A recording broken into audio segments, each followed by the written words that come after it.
1/4 করে। ফাইনালি দিচ্ছি দারুচিনি। দারুচিনিটা দেখুন আমি কিন্তু একটু বেশি নিয়েছি।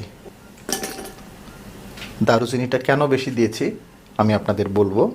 সবগুলো উপকরণ না টেলে আমরা গুঁড়ো করে নেব। অর্ধেকটা গুঁড়ো মশলা আমি দিয়ে দিচ্ছি, বাকি অর্ধেকটা আমরা পরে ব্যবহার করব।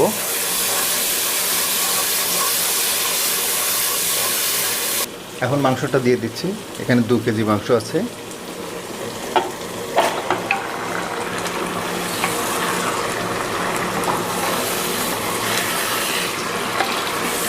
মশলাগুলোর সাথে মাংসটাকে খুব ভালোভাবে মিশিয়ে দিলাম।